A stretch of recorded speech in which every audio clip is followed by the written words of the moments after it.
இப்பொழுது வருகை தர இருப்பது நூர் முகமது அவர்களது மகள் சஃபியா, ஹமீத் கான் அவர்களது மகன் ஆரிஃப் கான். பிள்ளைங்க ரெடியா இருங்க. அலைக்கும் தங்கச்சி. வலைக்கும் சலாம் அண்ணே.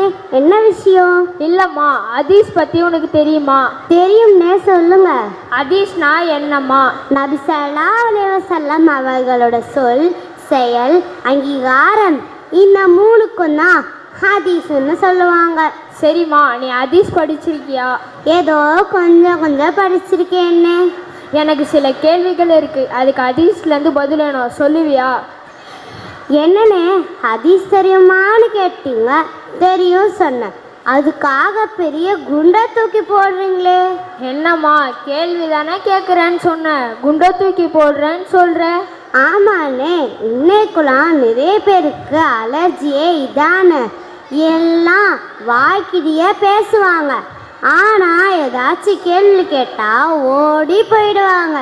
சரிம்மா, மற்றவங்க கதை நமக்கு தேவையில்லை, நீ பதில் சொல்லுவல்ல. கேளுன்னே, எங்கள் மதரசாவில் நிறைய ஹதீஸ் சொல்லி கொடுத்துருக்காங்க, தெரிஞ்ச வரைக்கும் சொல்கிறேன். நான் பணக்காரனாவதுக்கு என்ன பண்ணணும்? என்னண்ணே, கேள்வியே பயங்கரமாக இருக்கு.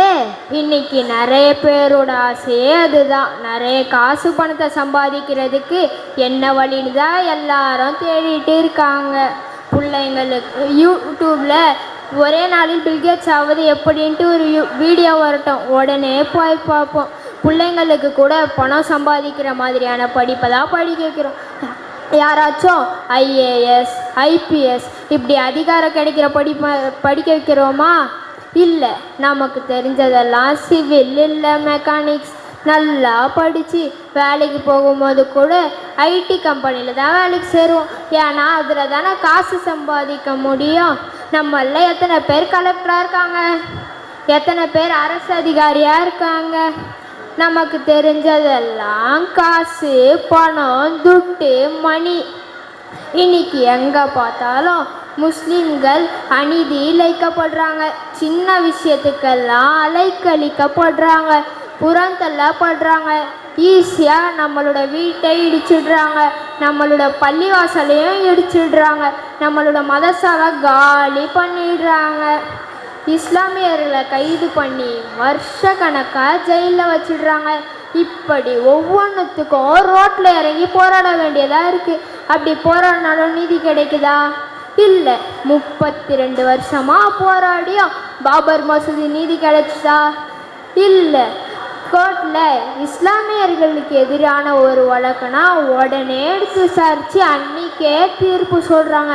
போலீஸ்காரங்க இஸ்லாமியர்களை கண்டாலே கண்டமேனிக்கு அடிக்கிறாங்க. புர்கா போட்டு போனால் நிப்பாட்டி ஃபைன் போடுறாங்க. இதே போல் இஸ்லாமியர்களுக்கு எதிரான ஒவ்வொரு சட்டத்தையும் அரசு கொண்டு வந்துட்டு தான் இருக்குது. இப்படி நீதிமன்றம், காவல்துறை, அரசு எல்லாமே இஸ்லாமியர்களுக்கு எதிராக தான் இருக்குது. இதுக்கெல்லாம் என்ன காரணம்? நம்மக்கிட்ட அதிகார பலம் இல்லை, அதிகார வலிமை இல்லை. யாரையாச்சும் பெரியவங்களை பார்க்கும்போது கூட என் புள்ள ஓதி பெரிய ஆலிமாகணும், துவா பண்ணுங்க, நான் ஈமானோட மரணிக்கணும், துவா பண்ணுங்க, நான் குடும்பத்தோட அஜி செய்யணும், துவா பண்ணுங்க. இப்படி யாராச்சும் கேட்குறோமா? பர்க்கத்துக்காக துவா செய்யுங்கன்னு தானே கேட்போம். அப்படின்னா என்ன அர்த்தம்? எல்லாரோட குறிக்கோளும் பணமாக தான் இருக்குது. எப்போ தான் நம்ம சமுதாயம் திருந்த போதோ தெரியல. இவ்வளோ பேசுகிறீங்களே, நீங்களே பணத்தை பற்றி தானே கேள்வி கேட்க வந்திருக்கீங்க. என்ன பண்ணுறது?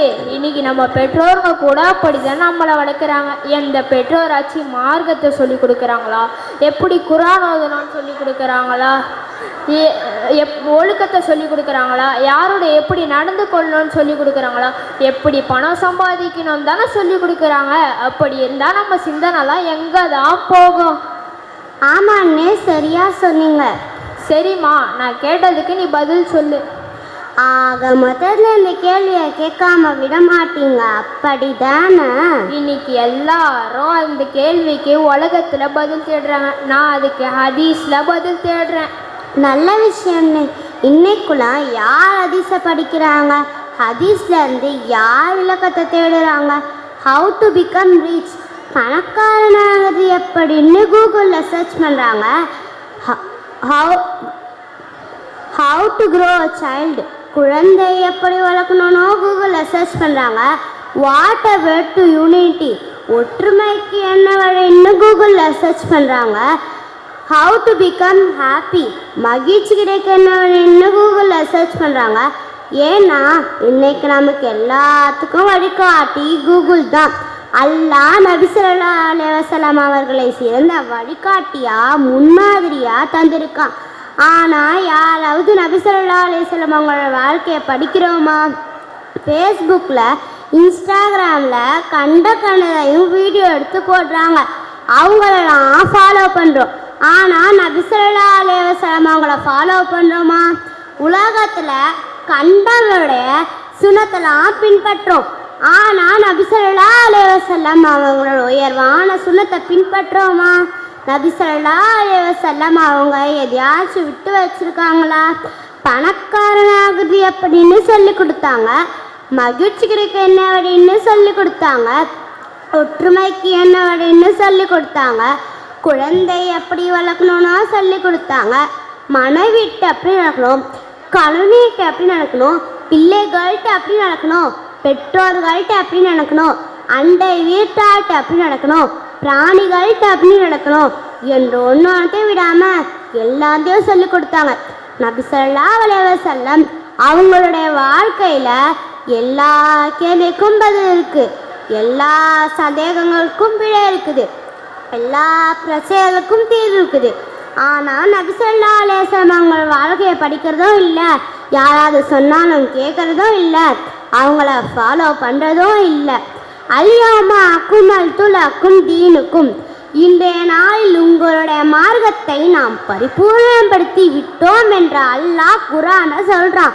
வந்தா பார்ப்பாங்க, சினிமா சீனு வந்தா பார்ப்பாங்க, காமெடி வந்தா பார்ப்பாங்க, யாராச்சும் ஆம்பளை பொம்பளை டான்ஸ் ஆடி ரீல்ஸ் போட்டால் பார்ப்பாங்க, பயான், மார்க்க சட்டம், இஸ்லாமிய வரலாறு இப்படி வீடியோ வந்தால் ஸ்கிப் பண்ணிட்டு போயிடுவாங்க. வாரம் வாரம் நம்ம பள்ளிவாசலில் பெண்கள் பயான் நடக்குது, அதுக்கு எத்தனை பேர் வராங்க? ஜும்மா பயான் நடக்குது, அதுக்கு எத்தனை பேர் கரெக்டான டைமுக்கு வராங்க? இப்படி இருந்தால் நம்ம சமுதாயத்துக்கு எப்படி மார்க்க தெரியும்? எப்படி நபியோட வாழ்க்கை தெரியும்? அல்லாஹ் தான் நம்ம சமுதாயத்தை பாதுகாக்கணும், நல்ல புத்தியை கொடுக்கணும். நான் அப்புறமா நான் வரேன். என்னன்னு தடக்கும். வலைக்கும் அஸ்ஸலாம். பாவம், அவரே டயர்டாயிட்டாரு. அந்த அளவுக்கு நம்ம சமுதாயம் ரொம்ப மோசமாக ஆயிட்டு இருக்குது. அன்பான உறவுகளே, சொந்தங்களே, பணக்காரனாங்கிறது எப்படின்னு நீங்கள் தெரிஞ்சுக்கணுமா? காத்துக்கிட்டு இருங்க, கவனமாக கேளுங்க. இன்ஷா அல்லாஹ் அடுத்து வரவங்க பதில் சொல்லுவாங்க. அஸ்ஸலாமு அலைக்கும் வரஹ்மத்துல்லாஹி வபரகாத்துஹு.